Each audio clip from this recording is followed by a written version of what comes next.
네, 우리 한번 아멘으로 한번 화답하시죠. 할렐루야. 자, 오늘 설교 제목이 뭐지요? 나는 기도의 축복을 누리고 있는가? 자, 지난주에 우리 말씀이 나는 예배의 축복을 누리고 있는가? 그러니까 하나님이 다스리심이 우리 삶의 어떤 부분에서 일어나야 되느냐? 예배, 기도, 그리고 다음 주에 청지기, 그리고 그 다음 주에 관계의 삶. 그리고 하나씩 이제 오늘 우리가 묵상하는데, 오늘은 두 번째 기도에 대한 영역에 대한 말씀을 같이 묵상하겠습니다. 제가 지금은 은퇴하셨는데 이전부터 알고 계시는 한 장로님의 지금 이제 아직도 사업하시는데, 그 사업처에 갔다가 장로님 책상 앞에 놓여 있는 두 개의 아주 작은 액자를 보고 아주 감동을 많이 받았어요. 그리고 이제 감사했고, 오히려 목회자가 성도들을 통해 정말 배운다고 그 삶의 자리에서 어떻게 기업을 운영하시는지를 보면서 참 따뜻한 감동을 받았던 것을 나누고자 합니다. 그 책상 앞에 있었던 첫 번째 액자는 뭐냐 하면 바로 기도가 방법이다 라고 하는 붓글씨로 쓴 조그만 액자였습니다. 그래서 장로님한테 물어봤어요. 장로님, 이게 뭐지요? 사실 저는 이제 그 스토리를 알고 있었지만 일부러 이제 물어봤습니다. 그러자 이 장로님이, 목사님 아시잖아요, 제가 이전에 잘 나갔었잖아요. 그런데 그때마다 이상하게 하나님이 태클을 거시는 거예요. 하나씩 가져가시더라고요. 그런데 그때는 몰랐는데 이제 깨달은 게 있어요. 제가 그동안 기도하지 않고 했거든요. 열심히 하면 된다고 생각했어요. 그런데 사실은 다른 방법을 가지고 사업했어요. 어느 날 예배 드리는데 그동안 하나님이 막으신 것이 태클이 아니라 하나님의 사랑이라는 것이 느껴지기 시작했어요. 그리고 하나씩 가져가는 것이 아니라 애초부터 그것은 모두 다 하나님의 것임을 알게 되었죠. 그래서 지금은 출근할 때마다 이 액자의 글을 볼 때마다 작은 것일지라도 기도가 방법이다, 기도하면서 하고 있습니다.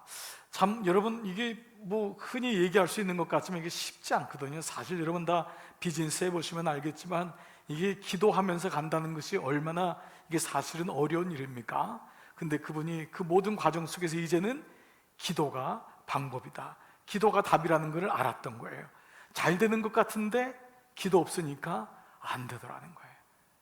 근데 안 되는 것 같아도 끝까지 기도하고 하나님 방법으로 하니까 결국 하나님이 마지막에는 승리하게 하시는 그를 경험하게 됐다는 거예요. 근데 그 조그만 액자가 옆에 또 하나 있었는데, 그 요한 3서 1장 2절의 말씀, 내 영혼이 잘된 같이 내가 범사에 잘되고 강건함이라. 그래서 이 말씀도 아는 말씀이지만 왜 이 말씀이 있어요? 그랬더니 기도하니까 비로소 영혼이 보이더라는 거예요. 기도하니까 내 영혼이 잘된 같이, 범사에 잘되고 자녀가 잘되고 건강하고 병이 없고 이런 거 얼마나 감사해요. 그러나 정말 중요한 게 있더라는 거예요. 내 영혼이 잘된 같이. 기도 안 할 때는 영혼을 보지 못했던 거예요. 내 영혼이 파리해지고 내 영혼이 하나님과의 관계가 떨어진 것을 보지 못했는데, 기도하고 나니까 비로소 내 영혼이 보이더라는 거예요. 그 신방 갔다가 오는데 마음속에, 야, 스승은 늘 옆에 있구나, 목사는 늘 말씀을 전하지만은 성도들은 말씀으로 살아가는 사람이 성도의 삶이구나. 정말 여러분, 저도 여러분도 오늘 이 말씀을 통해서 기도가 방법이다, 기도가 답이다, 다시 내가 걸어갈 나머지 인생 기도하면서 가야 되겠구나, 이 마음이 여러분 가운데 있기를 축복합니다. 그리고 내 영혼이 잘된 같이. 자, 오늘 여러분 읽었던 본문 말씀은 여러분이 잘 아는 솔로몬이 지혜를 얻는 그 말씀입니다. 1천번제를 드린 후에 하나님이 솔로몬의 꿈에 나타나셔서 하셨던, 어느 정도 여러분이 이 말씀을 직접 읽어보지 않으셨을지라도 이 말씀에 대해서는 알고 있을 것입니다. 그래서 우리는 때로 솔로몬을 생각하면 지혜자라고 생각합니다. 솔로몬 지혜가 있는 사람, 시바 여왕 이렇게 생각하잖아요. 그 사람이 왔을 때 애기 데려왔을 때 이렇게 했던 이런 사람으로 알지만, 사실 솔로몬은요 지혜 이전에 기도의 사람이에요. 무엇보다 솔로몬은 기도의 사람이에요. 그의 물론 전반기 인생이지만 그는 기도가 방법이다 라는 것을 알았던 사람입니다. 자, 그랬던 그의 삶을 오늘 말씀을 묵상하면서 왜 그가 기도의 사람이었는가를 한번 같이 말씀을 묵상하겠는데, 자, 그런데 이런 솔로몬이 기도의 사람이 되었던 것이 어느 날 갑자기 하루아침에 된 것이 아니었다는 거예요.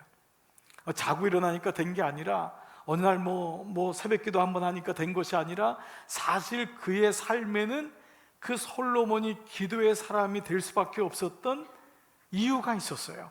자, 이제 그 말씀이 바로 오늘 읽었던 여러분 처음 3절부터 4절 5절에 나와 있는데, 자, 먼저 한번 읽을게요.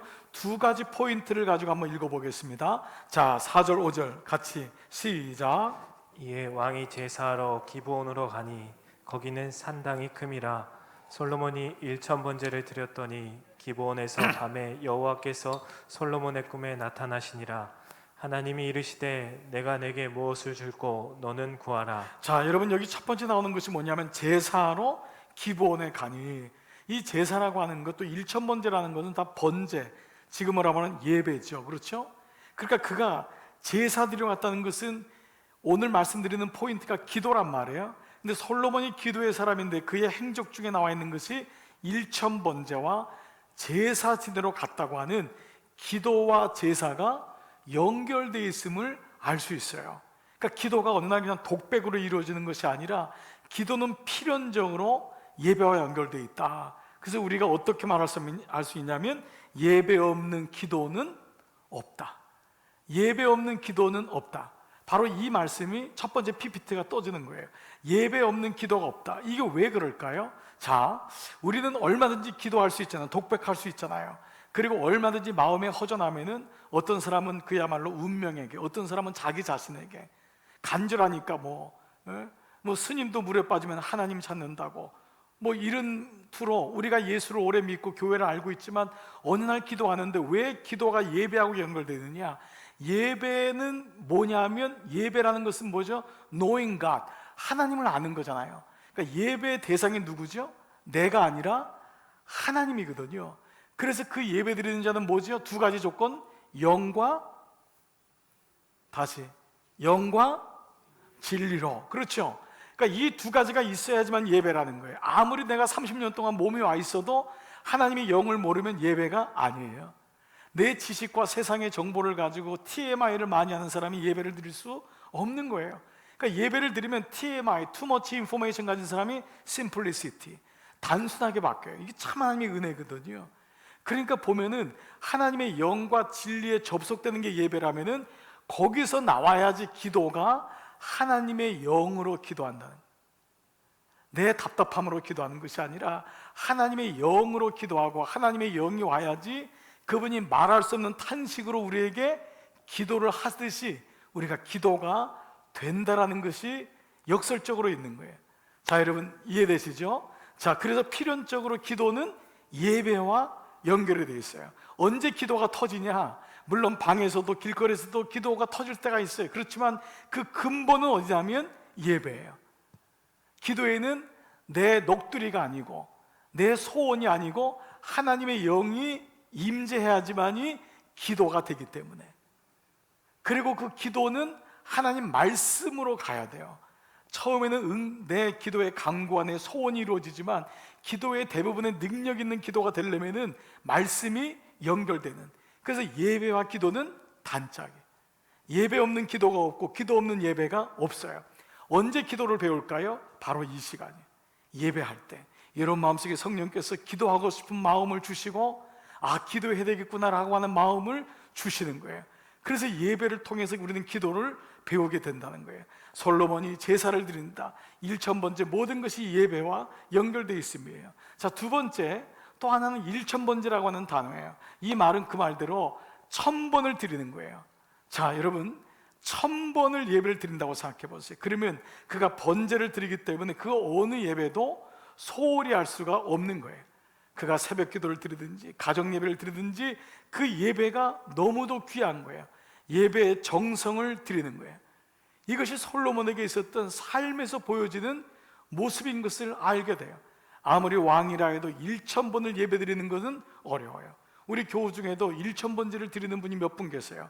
그러면 제가 그분들을 볼 때 놀라워요. 사실은 숫자를 다 일일이 세는 거예요. 100번, 200번, 300번, 400번. 그 기도의 마음이 얼마나 사실은 간절하겠어요. 솔로몬이 가졌던 그 마음의 1000번제는 예배가 몸에 배어 있는 거예요. 그냥 한 번 드리고 끝마치는 게 아니에요. 예배에 대한 간절함이 있는 거예요. 예배를 드릴 수 없는 그 안타까움, 그 예배에 대한 간절함이 몸에 배어서 그 정성이 드러나 있는 거예요. 제가 우리 목회자들에게 조그만 쪽지로 해가지고 나눠주면서 함께, 나도 여러분도 함께 이런 마음으로 목회하자 했던, 여러분 옛날에 영린이라고 하는 영화에 나왔던, 정조를 배경으로 했던 거기 나왔던 이 중용 23편, 중용 23장의 말씀을 한번 나눈 적이 있어요. 그 말씀의 시작이 이렇게 돼요. 작은 일도 무시하지 않고 최선을 다해야 한다. 작은 일에도 최선을 다하면 정성스럽게 된다. 정성스럽게 되면 겉에 배어나오고, 겉에 배어나오면 겉으로 드러난다. 겉으로 드러나면 이내 밝아지고, 밝아지면 남을 감동시키고, 남을 감동시키면 이내 변하게 되고, 변하게 되면 생육된다. 여러분, 이 말씀의 처음이 뭐예요? 작은 일도 무시하지 말고, 예배 하나에도, 그가 드리는 모든 헌신 하나에도 그의 모습을 보면은 알 수 있는 거예요. 바로 이것이 솔로몬에게는 몸에 배어 있는 거예요. 바로 이것이 오늘 이 말씀 속에서 그에게 이 기도에 대한 말씀 중에서 바로 제사라는 것과 일천번제라는 것을 통해서 그의 기도의 모습이, 삶의 모습이 어땠는지를 우리는 보게 되지요. 자, 그런데 그때 하나님이 꿈에 나타났어요. 뭐라고 하죠? 이르시되 내가 내게 무엇을 줄고 너는 구하라. 너는 나에게 기도해라. 근데 여러분 알다시피 솔로몬이 하나님의 기쁨이 되는 것을 구합니다.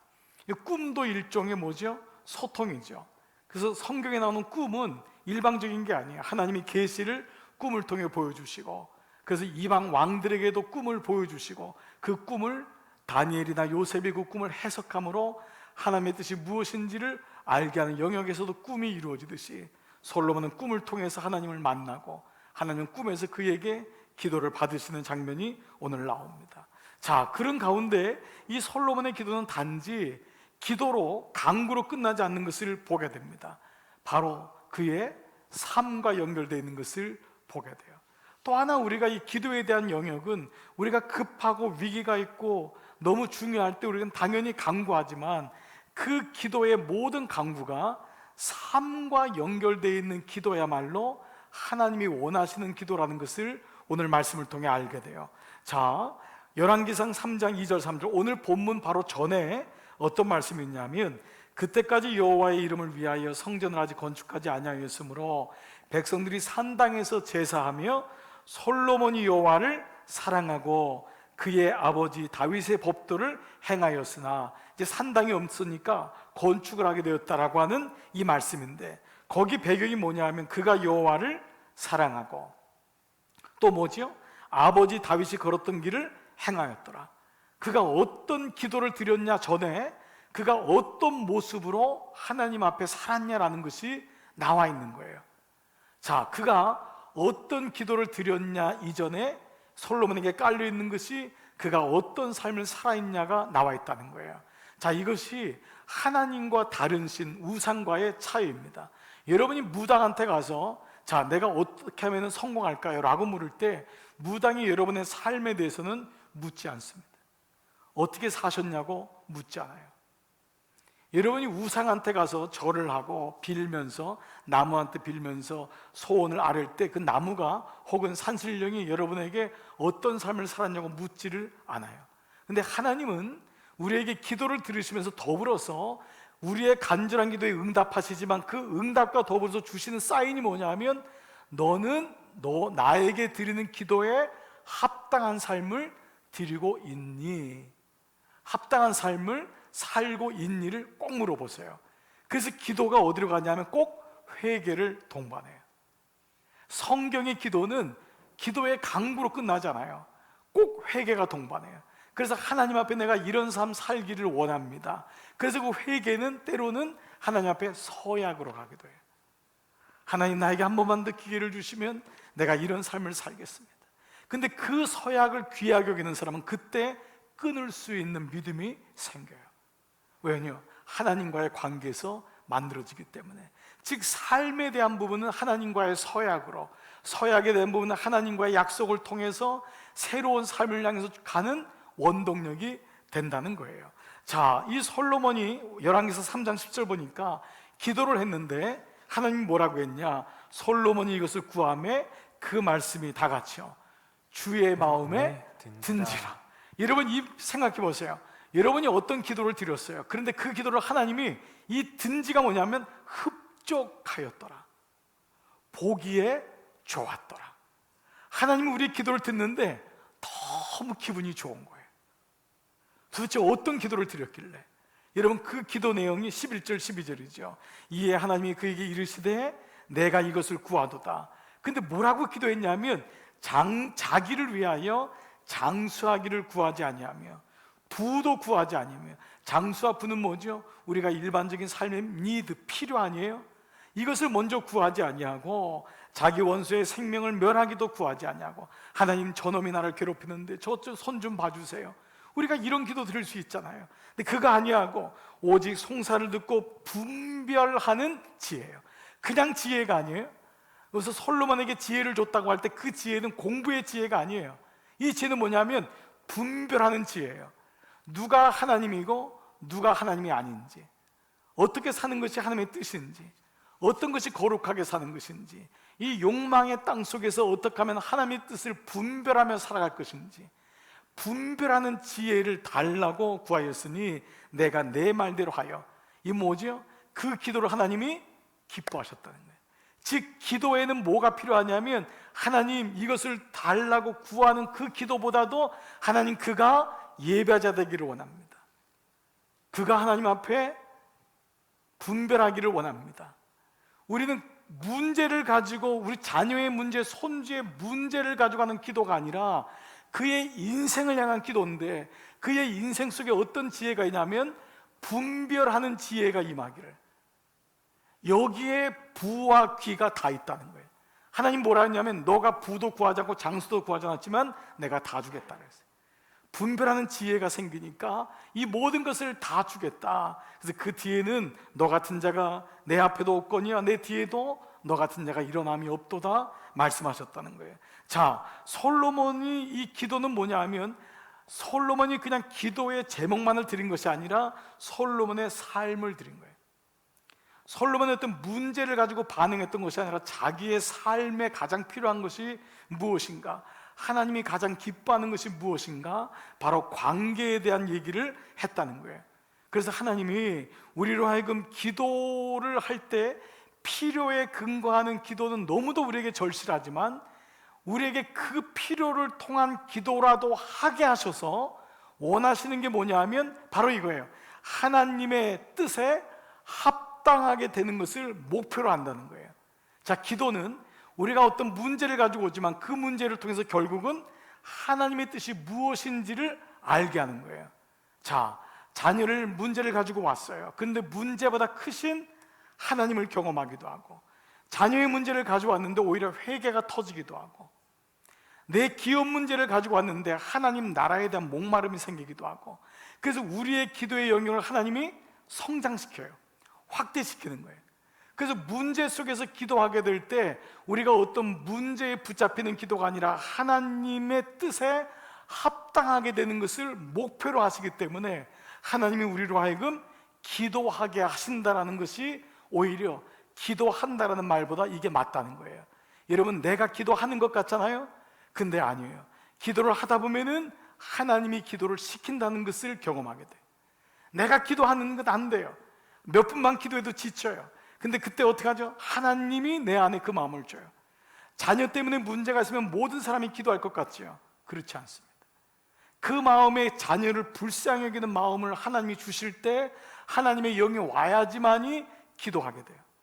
모든 사람이 다 기도할 것 같잖아요. 근데 여러분 그렇지 않습니다. 마음속에는 그런 소원이 있을지 모르지만 하나님을 향한 나간다는 것은 그렇게 쉬운 것이 아니에요. 즉 성령께서 그 마음에 말할 수 없는 탄식으로 성령이 내 안에서 기도하실 때 내 안에 그 마음이 들어와서 그분이 기도하게 하신다라고 하는 표현이 오히려 더 맞다는 거예요.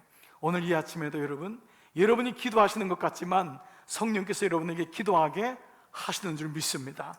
그래서 문제 가지고 오히려 그게 오히려 나에게는 기도의 제목이 되는 거예요.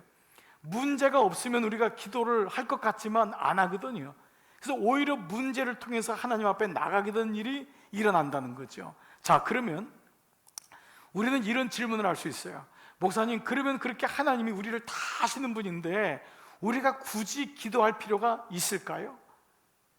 여러분 어떻게 생각하십니까? 하나님이 다 아시잖아요. 그래, 하나님 다 아시니까 됐죠. 하나님 아시죠? 이것만 하면 되잖아요. 여러분, 자녀들이 가끔 우리 어머니나 아버지한테 이런 말을 해요. 엄마, 그만 좀 하나님께 기도해요. 하나님 바쁘셔. 그 엄마도 이렇게 기도하면 하나님이 그냥 헷갈릴 것 같아요. 너무 많이 기도하지 말라고. 하나님, 여러 사람이 지금 김권사님도 기도하고 박권사님도 기도하는데 어머님 뭐 이렇게 기도 오래 하냐. 하나님 다 알아요. 알아. 우리 보통 그렇게 얘기하잖아요. 여러분, 이게 맞는 말일까요? 사실은 아니에요. 여러분, 우리가 하나님이 주권을 가지고 모든 것을 하시지만은 여기에 대한 말씀을 에스겔서 36절에서 에스겔 선지자를 통해서 이스라엘이 하나님을 떠납니다. 하나님을 떠나고 기도하지 않아요. 우상을 숭배해요. 그런데 하나님이 이스라엘을 버릴 수가 없는 거예요. 그래서 하나님이 당신의 의지를 보여주세요. 너희가 나를 떠나도 내가 너희를 떠나지 않는다. 내가 너희를 일으킬 것이다. 그 말씀을 하시는 게 에스겔 36장 36절이에요. 보세요. 너희 사방에 남은 이방 사람이 나 여호와가 무너진 것을 건축하며 황폐한 자리에 심은 줄을 알리라. 이방 사람들조차도 하나님이 무너진 성전을 건축하고 황폐한 자리에 나무를 심게 되는 거예요. 이걸 하나님이 심는 것을 알게 될 것이다. 내가 말하였으니 내가 이루리라. 하나님이 이루시겠다는 거예요. 자, 하나님이 다 하셨어요. 그런데 그 다음 37절에 뭐라고 나와 있냐면 이렇게 나와 있어요. 같이 한번 읽을게요. 시작. 주 여호와께서 이같이 말씀하셨느니라. 그래도 이스라엘 족속이 이같이 자기에게 이루어 주기를 내게 구하여야 할지라. 하나님이 다 하시지만은 우리가 뭐라 그러죠? 그래도 너는 기도해야 된다는 거예요. 자, 여러분, 이 말씀은 뭐죠? 하나님이 우리가 기도 안 한다고 해서 응답하지 않고 기도한다고 응답하고 이런 차원 아니에요. 이미 하나님이 우리를 다 알고 있어요. 그런데도 불구하고 내가 다 이루는데도 기도하라는 것은 응답에 대한 차원 그 이상의 것이 기도에 있다는 거예요. 우리가 간절한 마음 가지고 기도하고 그냥 응답받고 거기서 끝나는 것이 아니라 하나님이 그래도 너희는 나에게 기도할지니라. 이 말씀에는 기도에는 내가 기도하고 응답받고 기도하고 응답받고의 차원이 아니라 거기는 하나님과의 교제가 있는, 하나님과의 만남이 있는 거예요. 즉 기도를 통해서 하나님은 내가 너와 만나고 싶다 라고 하는 메시지가 이 안에 있다는 거예요. 즉 기도는 일방적인 통행으로 하나님 문제가 생길 때마다 하나님 앞에 가는 그 기도가 아니라 기도의 모든 영역을 통해서 하나님이 나를 만나주시고 기도로 초청하시는 쌍방의 관계가 이루어짐을 말씀하고 있다는 거예요. 제가 이 사실을 한번 깨달은 적이요. 옛날에 그 브라질에 한번 그 선교사님 이제 그 만나서 이제 그 선교를 간 적이 있는데, 브라질은 이제 도시도 있지만 원주민들이 있는 이제 시골도 있지 않습니까? 그 아마존 이런 숲에는 뭐 너무너무 힘든 사람들이 많으니까요. 거기 뭐 제가 길도 모르니까 이제 선교사님 데리고 이제 가는데 이 선교사님 한 분이 이제 저에게 붙은 거예요. 그래서 이제 같이 얘기를 나누는데 얼마나 말을 잘하고 유창한지 뭐 가는 곳마다 막 지시하고 막 얘기하고 제가 한마디만 하면 탁 막 원주민들한테 얘기하고 막 설교도 통역하고 너무 잘하는 거예요. 그래서 제가 야, 이 브라질에 오래 오셨군요. 이 정도 언어가 되려면 최소한 10년, 20년은 돼야지 말이 되잖아요. 그러니까 오래 계셨군요 했더니만 1년밖에 안 됐다는 거예요. 그거 너무 신기한 거예요. 그런데요, 한 저녁 때쯤 되고 그 다음날 되는데 약간 좀 이상한 거예요. 이분은 막 뭐라고 하는데 문제는 그 원주민들이 못 알아듣는 거예요.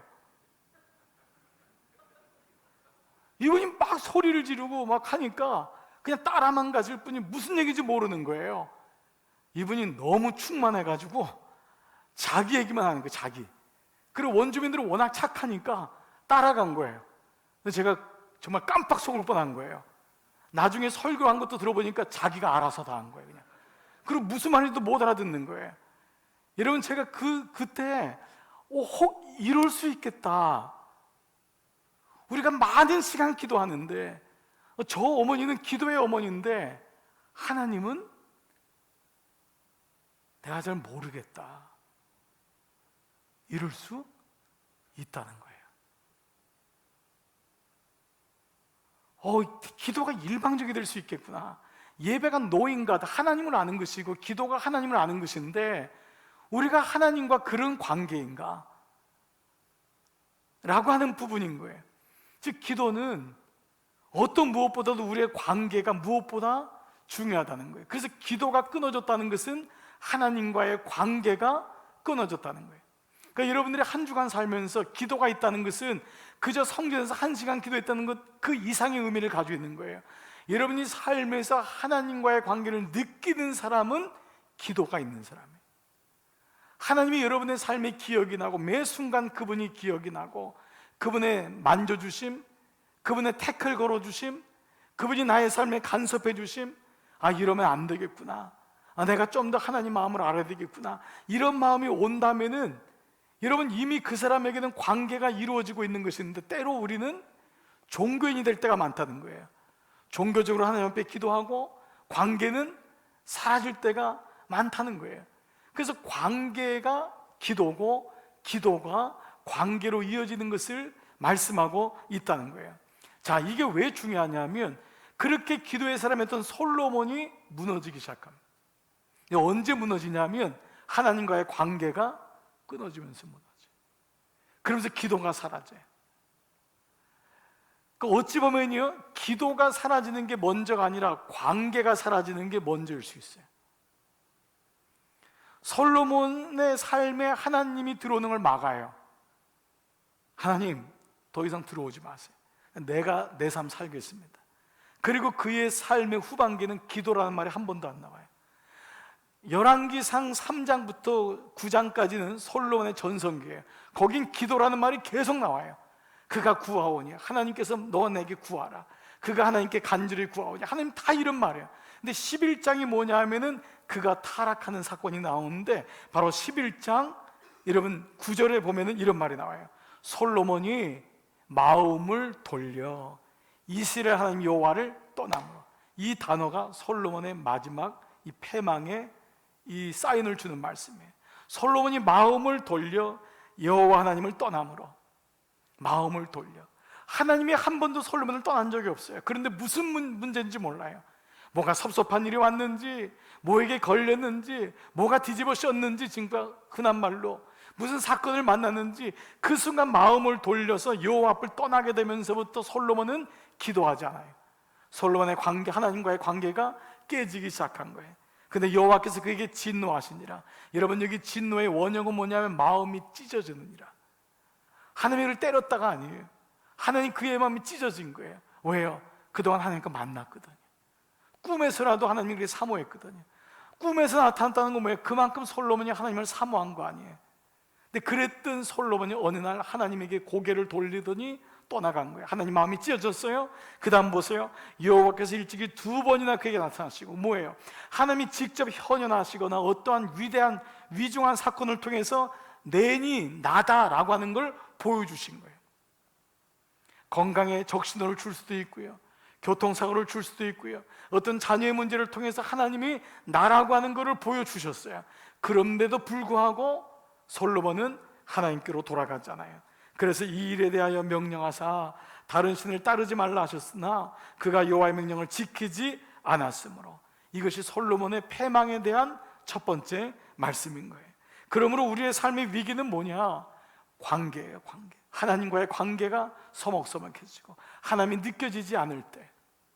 자, 열왕기상 11장에 나오는 또 하나의 사건이 있어요. 솔로몬 왕이 바로의 딸 외에, 바로의 딸은 첫 번째 아내였어요. 이방의 많은 여인들을 사랑하였으니. 이거는 이스라엘 백성의 음행을 비유적으로 한 말씀이기도 해요. 그가 솔로몬이 마지막에 정치의 권력을 논한답시고 수많은 여인들을 끌어들였고 그 여인들이 우상을 가지고 들어와요. 그러면서 나라는 남과 북이 갈라지게 돼. 이것이 음행이었든 간에, 어떤 명예가 많아졌든 간에, 솔로몬에게 부가 많아졌든 간에, 아니면 사람의 인해장막에 맞췄던 간에 그가 마음을 돌려 하나님을 떠나게 되는 일이 일어난 것이에요. 바로 이것이 우리에게 닥치는 위기라는 거예요. 자, 이것이 우리 삶 속에까지 와야 되는 것이 기도이고, 기도는 우리의 관계를 통해서 볼 수 있다는 것입니다. 자, 그러면 여기서 이제 한 가지 또 하나 우리 좀 묵상하고 싶은 게 있어요. 하나님이 그러면 우리에게 왜 이렇게 관계를 맺기를 원하시는가? 우리에게 기도하기를 원하시는가? 거기는 하나님 자신이 아니에요. 우리에게 주시고자 하는 유익이 있어요. 기도를 통해 주시는 유익을 크게 여러 가지가 있지만 두 가지로 말씀을 한번 드려볼게요. 자, 기도를 통해 주시는 유익, 하나님이 우리를 기도를 통해 당신과 연결시키려고 하는 그 유익이 어떤 유익이냐? 첫 번째, 하나님과 동행하며 하나님의 뜻을 알게 된다는 거예요.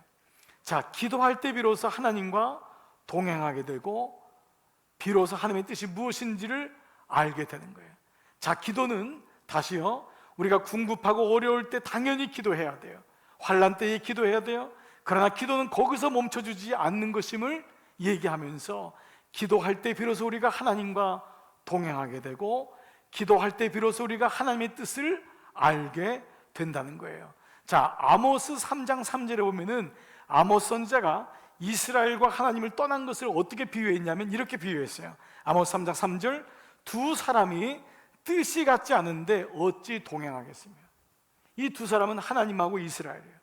너희가 나와 뜻이 같지 않은데 어떻게 동행하겠느냐. 이미 기도를 잃어버린 이스라엘 백성을 향해서 두 사람이 뜻이 같지 않은데 어찌 동행하겠느냐. 동상이몽이죠. 같이 길을 걷지만, 같이 침대에 누워있지만 생각이 다른 거예요. 이 말씀을 하면서 A.W. 토저라는 사람이 세상과 충돌하라는 의미를 가지고 하나님과 동행한다는 것이 세 가지 조건이 맞을 때, 사람이 만나서 주의 일을 같이 한다는 것이 하나님이 일할 때 세 가지 조건이 꼭 필요하다는 얘기를 했는데, 첫 번째는 뭐냐? 함께 동행할 의사가 있는지를 확인해야 된다. 이게 첫 번째예요. 억지로 갈 수가 없어요. 여러분, 예배는 억지로 드릴 수가 없는 거예요. 왜 예배가 강력한 힘이 되냐면 예수 그리스도를 주로 고백하는 자들이 이미 하나님과 동행하기를 자원한 자들의 모임이기 때문에, 부르심을 받은 자들의 모임이기 때문에 예배가 형성이 되는 거예요. 예배가 시작이 되는 거예요. 그러므로 첫 번째 뭐냐면 바로 함께 동행할 의사가 있는지를 확인해야 된다. 이것이 첫 번째, 동행하기 위한 첫 번째 조건이에요. 이것이 안 되면 시작부터 흔들리는 거예요. 함께 동행하겠느냐. 두 번째는 가는 방향을 합의해야 된다는 거예요. 가는 길이 같아야 돼요. 길이 다르면은 내내 반목합니다. 길이 다르면 얼마나 힘들겠어요. 남편과 아내가 길이 다르면 얼마나 힘들겠어요. 길이 같은지 가는 방향에 대해서 합의해야 돼요. 세 번째 조건은 뭐냐 하면은 목적지에 대해서 합의해야 된다. 목적지에 대해서. 목적지가 다르면은 갈 때는 다른 것 같아도 마지막에 갈라설 수밖에 없다는 거예요. 자, 세 가지가 있어야지 동행이 가능하다는 거예요. 첫 번째, 함께할 동행할 의사가 있는지를 확인해야 돼. 함께 가겠느냐. 두 번째는 가는 방향에 대해서 합의해야 돼요. 세 번째는 목적지에 대해서 합의해야 돼요. 두 사람이 길을 걸어도요, 이게 달라지면 가는 길이 지옥이에요. 너무 힘들어요. 하물며 하나님하고 내가 주님을 신뢰하고 주님과 뜻을 맞춰 가는데 그 기도라는 것이 뭐냐면 바로 이것을 끊임없이 확인하는 거예요. 끊임없이 이 조건을 맞춰 가는 것이 기도의 과정인 거예요. 주님의 길이 맞는지, 그 목적지가 맞는지를 끊임없이 기도를 통하여 확인할 때 비로소 우리는 그분의 뜻을 알게 된다는 것이에요. 자, 이런 가운데 두 번째, 우리가 첫 번째는 하나님과 동행하게 되고 하나님의 뜻을 알게 된다면 두 번째 유익이 있어요. 두 번째 유익은 지금까지 내가 보지 못했던 비밀한 일을 기도를 통해서 알게 돼요. 기도는 그저 보여지는 것만이 전부인 사람은 기도하지 않잖아요. 하나님은 영이시니 예배하는 자가 실영과 진정으로 예배하듯이 그 예배하는 자가 기도한다면 눈에 보이는 현상만을 가지고 기도하지 않을 거예요. 그냥 내 마음대로 안 되면 기도 안 하고 좋아지면 기도하고, 이것이 아니라 마치 빙산에 보이는 것이 10분의 1이고 보이지 않는 것이 10분의 8인 것처럼 보이지 않는 세계가 있음을, 그래서 여러분 예레미야 말씀처럼 너는 내게 부르짖으라 내가 크고 비밀한 것을 내게 말씀하시리라. 그러면 인생의 비밀이 뭘까요? 기도를 통해 오는 유익 중에 첫 번째는 비로소 높은 곳에 위에서 보게 되는, 비로소 기도할 때 위에서 보게 된다는 거예요. 자, 저는 교회든지 개인이든지 이 비행기로 한번 비유될 때가 많은 것 같아요. 자, 교회도 마찬가지고 개인도 비행기라고 하는 것은 여러분 외형적으로 보면 얼마나 멋있습니까? 그런데 이 비행기는 뭐죠? 흔한 말로 날아야 비행기라는 거예요. 날지 못하면 비행기가 아닙니다. 근데 비행기가 날지 못하는 게 뭘까요? 여러분, 옆에 있는 방해물 때문에, 혹은 뭐 계속 순서가 늦어지고 하니까 비행장에 있는 비행기들이 날지를 못할 때가 있잖아요. 그러면 비행장에 있는 비행기를 날게 할 때 이 역할을 하는 게 뭐죠? 관제탑입니다. 관제탑에서 위에서 비행기를 다 보는 거예요. 어디서 비행기가 날아야 될지, 어떤 비행기가 막혀 있는지, 어떤 비행기가 뒤에 있는지, 앞에 있는지를 다 보면서 위에서 지시하는 겁니다. 우리 삶의 기도가 마찬가지입니다. 우리가 먼저 기도할 때 어떤 하나님의 유익을 주냐면, 비로소 기도할 때 높은 곳에 위에서 볼 수 있는 능력이 생겨요. 기도하지 않으면 똑같이 봐요. 그러니까 늘 부닥치는 거예요. 어떤 문제가 있을 때 이걸 뛰어넘을 수 있는 건 위에서 봐야지만이 이 문제를 뛰어넘을 수 있어요. 그 사람을 이해한다는 것은 배우자가 그 사람을 위에서 봐야지만이 그 사람을 이해합니다. 여러분이 자녀들하고 관계 속에서도 자녀하고 싸우지 않으려면 자녀 위에서 봐야 됩니다. 언제요? 기도할 때. 기도할 때 비로소 높은 곳에서 위에서 보는 눈이 열리게 돼요. 여러분이 많이 경험했을 것입니다. 여러분, 언제 제일 힘든가요? 나하고 부딪히는 사건, 부닥치는 사람, 늘 그게 있잖아요. 늘 부닥치는 거예요. 늘 옆에 있는 사람, 문제와 사건과 사람 때문에. 근데 그때마다 기도할 때마다 하나님이 나로 하여금 높은 곳에 발을 딛게 하고 위에서 보게 합니다. 기도할 때 목회도 교회도 위에서 보게 하는 거예요. 이런 마음속에 마음에 흡족한 사람이 누가 있겠어요? 그러나 다시 마음을 추스리고 기도할 때 위에서 보게 하는 거예요. 위에서 볼 때만이 그 사람이 용납이 되고 이해가 되고, 그때 비로소 하나님의 눈으로 볼 수 있어요. 해결책이 보이는 거예요. 어떤 게 문제인지를 보게 되는 거예요. 상한 감정으로 문제를 보면 절대로 해결할 수가 없어요. 화만 나요. 그때마다 기도의 마음이 돼야지, 위에서 봐야지만이 이 문제를 어떻게 해결할 수 있는 지혜가 열리는 것과 마찬가지예요. 사랑하는 여러분, 여러분이 기도할 때 하나님이 그 유익을 주세요. 여러분이 높은 데 올라가서 밑에 거하지 마시고 위에서 보는 눈이 있기를 주의 이름으로 축복합니다. 여러분, 요즘 근간에 일어나는 사건들이 여러분에게 박탈감을 대단히 줄 거예요. 국토 토지 이 회사 때문에 얼마나 지금 많은 사람들이 지금 힘들어하고, 위 공무원부터 이런 얘기를 막 그러잖아요. 그래서 제가 2부 때 그래서 우리 자녀를 다 공무원으로 키워야 되겠다 이랬더니 막 다 그냥 웃고 그랬는데, 이런 오죽하면 이게 뭐 젊은 사람들에겐, 또 집 없는 사람들에게 얼마나 박탈감이 오겠어요. 정말 그 뉴스 보면은 마음이 화가 나요. 그리고 또 막 생명을 또 잃게 되는 이 일들이 막 일어나니까 인간의 욕망이 끝이 없고 너무너무 속상해요. 이번만 이런 게 아니잖아요. 우리나라는 뭐 부동산 투기 공화국이라는 얘기가 있을 정도로 땅만 차지하면 인생을 다 누리는 것 같고, 집만 사면 인생을 풀리는 것 같고, 그때는 하나님도 사실 보이지 않는 것 같고, 얼마나 우리 안에 욕망이 가득 차요. 그러나 예외 없이 우리 모두 다 하나님 앞에 가는 인생임을 깨닫지 못할 때마다, 근데 그때마다 우리가 위에서 보지 못하면은 우리 스스로도 박탈감을 당하고 너무너무 답답할 때가 많아요. 어저께도 저는 그 뉴스를 보다가요, 마음에 너무 힘든 거예요. 이 뉴스를 보는 우리 교인들 마음속에 어떨까, 이런 마음이 오니까 너무 속상한 거예요. 그런데 그 뉴스 다음에 일어나는 사건 뉴스를 보면서 마음속에 너무 위로가 됐어요.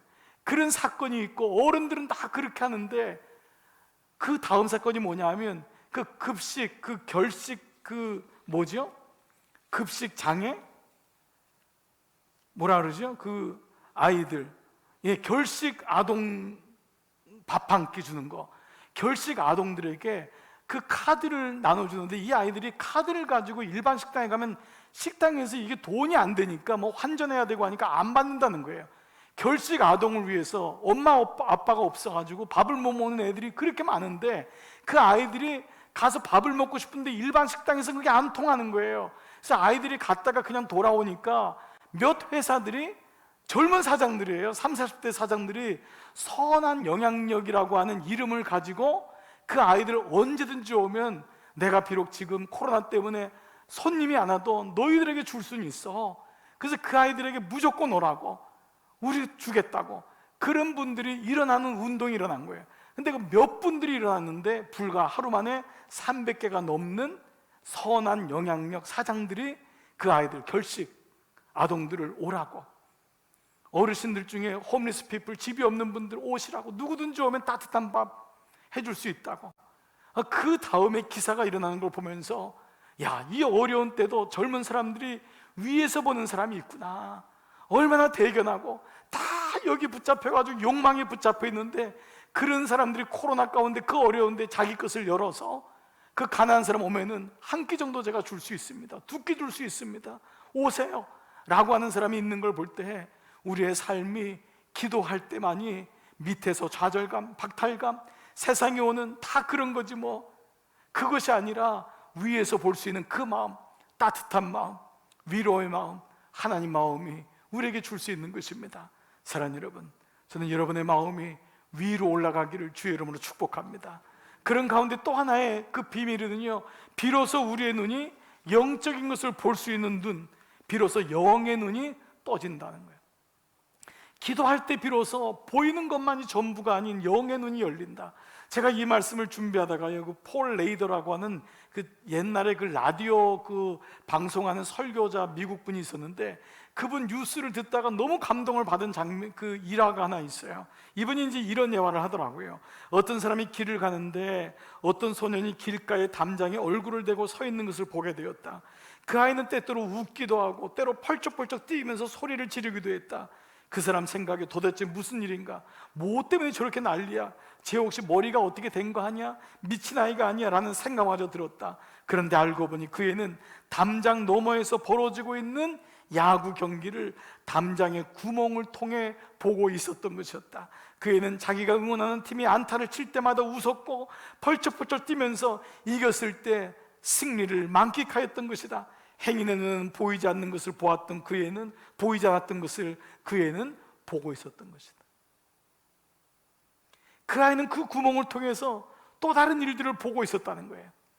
우리가 이 사건이 다 전부인 것 같고 세상이 전부인 것 같지만 비로소 기도할 때 우리는 영적인 눈이 열려지고, 그래도 하나님의 나라는 이 땅에서 이루어지고 있음을, 하나님의 나라가 어떻게 아름답게 이루어지고 있음을, 아직도 영혼은 구원받고 아직도 교회는 소망이 있고 아직도 믿는 사람은 이 땅에서 남은 구루터기를 가지고 남아있는 7천 명이 바알에게 무릎 꿇지 않은 그 사람이 있다는 것을 우리가 기도할 때 눈을 떠서 보게 되는 거예요. 세상의 눈으로는 내 자식은 아무 소망이 없고 우리 집에는 아무 소망이 없어요. 근데 기도할 때 하나님의 손이 우리 가정에 임하는 것을, 저 아이에게 하나님의 손이 임하는 것을 기도할 때마다 영의 눈이 떠져서 그때 보게 된다. 기도하지 않으면 늘 직감적으로 우리의 감정으로 상한 마음으로 판단할 수밖에 없는 거예요. 하루에도 몇 번이나 자식을 향해서 때려치우고 싶은 마음이 안 들어요. 무슨 너에게 소망이 있니? 여러분 스스로도 그런 생각 들잖아요. 그런데 하나님 앞에 무릎 꿇을 때마다, 기도할 때마다, 이 코로나 기간에 우리 교회가 이겨냈던 유일한 이유는 여러분과 중보자들, 우리 교우들이 기도했는 그 시간이었기 때문이에요. 그 시간, 아침마다 중보실에 들어갈 때마다 느껴지는 마음이 그거예요. 좌절감이 막 몰려와요. 하나님, 우리 교회 미래는 어떻게 되는 거죠? 근데 그때마다 하나님이 또 보여주시는 거예요. 작은 구멍으로 보게 하는 거예요. 보이지 못하는 걸 보게 하는 거예요. 저 권사님 저렇게 수술받고 생명이 있는 건가요? 없는 건가요? 오늘도 신장 척출한다고 하는 한 자매가, 30대 초반의 자매가 와서 기도받고 가면서 얼마나 두렵고 떨리겠어요. 심장에 다 암이 차가지고 다 걷어냈는데, 근데 몇 번의 4차 5차의 항암 치료를 너무 잘 받았어요. 근데 그가 하는 말이 그거예요. 목사님, 나는 알아요. 나는 믿음이 없지만 누군가 나를 위해서 기도해주고 있다는 걸 너무 느껴요. 그 어머니가 옆에서 그러는 거예요. 어머니, 목사님, 이 아이가 믿음이 사실 없는데 웬일은 이렇게 믿음이 든든해졌어요. 그 자매가 암이라고 하는 그 작은 구멍을 통해서 하나님의 역사를 보고 있는 거예요. 우리가 현상만을 본다면 기도할 수 없잖아요. 근데 그 어려움 속에서 하나님은 보게 하시는 거예요. 무릎을 꿇게 하시는 거예요. 엘리야가 그 하나님 앞에 올라가서 무릎을 꿇고 무릎이 땅에 닿을 때까지 그렇게 간절히 기도할 때 손바닥만한 작은 구름을 보면서 됐다, 라고 하는 것처럼 우리 마음속에 바로 이 비로소 영의 눈이 떠지는 바로 이것이 우리를 통해서 하나님이 기도로 인도하시는 거예요. 사랑하는 여러분, 기도는 급할 때만이 기도하고 우리의 소원을 아는 것이 기도가 아니라는 걸 이미 여러분 알고 계시죠? 자, 기도는 관계라고 그랬어요. 하나님, 나의 기도가 나의 삶까지 가게 해주세요. 내가 기도를 하나님께 온 전신을 다하여 드리는 것처럼 내 삶이 하나님의 것입니다. 영광밖에 없는 이 세상 속에서 남은 인생은 기도하는 인생 되기를 원합니다. 하나님, 내 삶이 그렇게 향기로운 삶이 되기를 원합니다. 그리고 주님이 나를 이렇게 기도로 초청하시는 이유, 하나님과 동행하기를 원하시고 나의 뜻을 너에게 주기를 원하시고 하나님, 나에게 너에게 보지 못했던 비밀을 보게 해서 밑에서 싸우지 말고 위로 올라가라. 그리고 남들이 보지 못했던 비밀한 것을 봐야지 이겨나갈 수 있다. 오늘 이 아침 이 기도가 여러분의 기도가 되기를 축복합니다. 이미 여러분 안에는 하나님의 영이 계세요. 그리고 여러분 이미 예배를 통해서 하나님이 여러분에게 너는 기도하는 아들이다, 기도하는 딸이다, 이미 주님이 말씀하고 있으세요. 여러분 성전을 떠나가시면서 기도를 가지고 여러분의 삶의 연장으로 가십시오. 시시로 때마다 시마다 하나님을 바라보시고 하나님께 마음을 토하십시오. 기도하십시오. 오늘 이 기도가 여러분의 축복이 되기를 주의 이름으로 축복합니다. 여러분 이 시간 한번 자리에서 한번 일어나 보시겠습니다. 우리가 잘 아는 찬양, 오늘 집을 나서기 전 기도했나요? 마음에 분이 가득할 때 기도했나요? 어려운 시험 당할 때 기도했나요? 우리 찬양하면서 우리 좀 기도하는 마음으로 오늘 말씀을 가지고 기도하며 나가겠습니다. 오늘 집을 나서기 전 기도했나요? 오늘 집을 나서기 전 기도했나요? 기도했나요? 오늘 받을 은총 위에 오늘 받을 은총 위에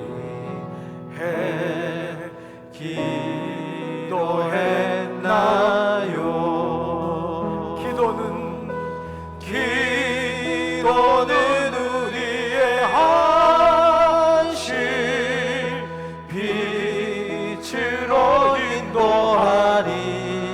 앞이 캄캄할 때 앞이 캄캄할 때 기도 잊지 마세요. 잊지 마세요. 마음에 분이 가득할 때 마음에 분이 가득 찰 때 기도했나요? 주님, 내가 높이 올라가서 나의 보겠습니다. 함께 막는 친구 용서했나요? 용서했나요? 기도는 우리의 안식 빛으로 인도하리. 앞이 캄캄할 때 앞이 캄캄할 때 기도 잊지 마세요. 잊지 마세요. 어려운 시험 당할 때 어려운 시험 당할 때 기도했나요? 기도했나요? 주가 함께 당하시면 주가 함께 당하시면 능히 이기리.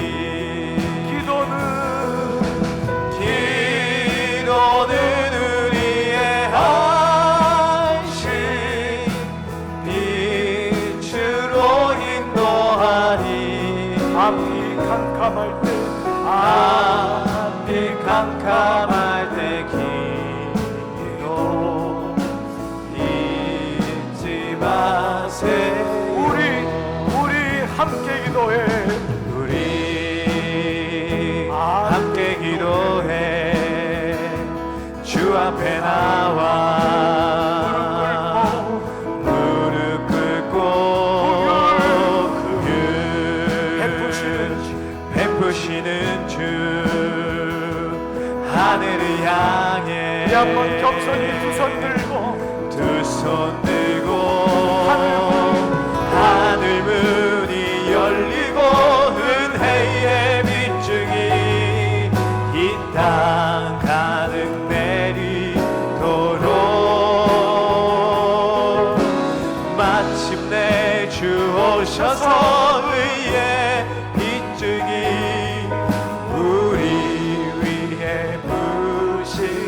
하늘 문이 열리고 하늘 문이 열리고 은혜의 빛중이 이 땅 가득 이 주님 땅 부어주소서. 가득 내리도록 마침내 주오셔서 마침내 주 오셔서 의의 빛중이 우리 위에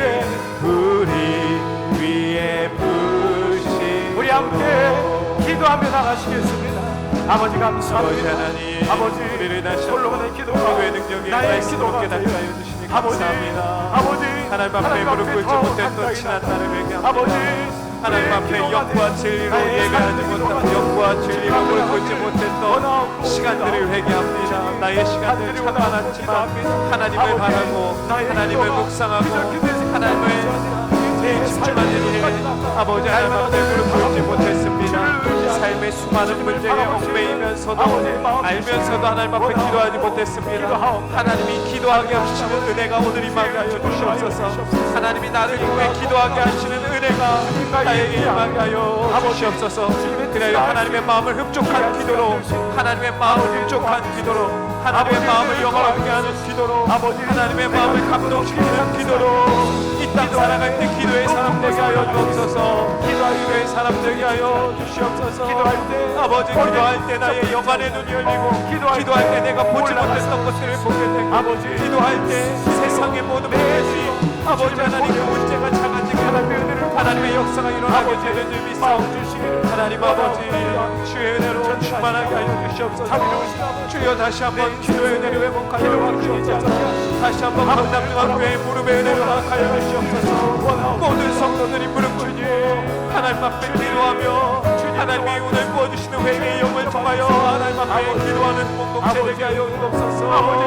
아버지 무릎 꿇는 공동체 되게 하여 주시옵소서. 하나님의 뜻을 말하게 하여 주시옵소서. 내 생각이 무너지게 하여 주시옵소서. 내 계획들이 다시 한번 무너지게 하여 주시옵소서. 주의 임재 앞에 잠잠하게 하여 주시옵소서. 주의 기도의 역사 앞에 하나님의 음성 앞에 잠잠해지게 하여 주시옵소서. 그러하기 위해 하나님 앞에 무릎 꿇고 기도하게 하여 주시고 온전한 기도의 자리 은밀한 자리에 참가하여 주시고 한적한 곳을 아버지 하나님 마련하게 하여 주시고 하나님 앞에 겸손한 주님을 하나 주시고 아버여 주시옵소서. 주님 아버지 아버지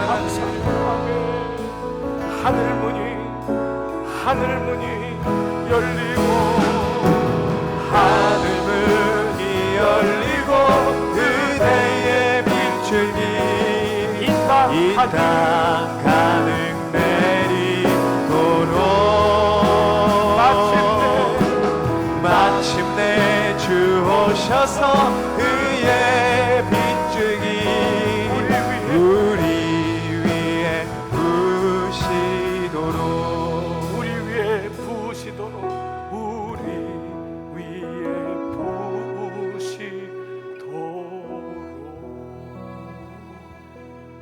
아버지 하나님 감사합니다. 하나님 우리의 삶 속에 기도가 있다는 것이 얼마나 놀라운 은혜인지 아버지 오늘 이 말씀을 통해 다시 깨닫습니다.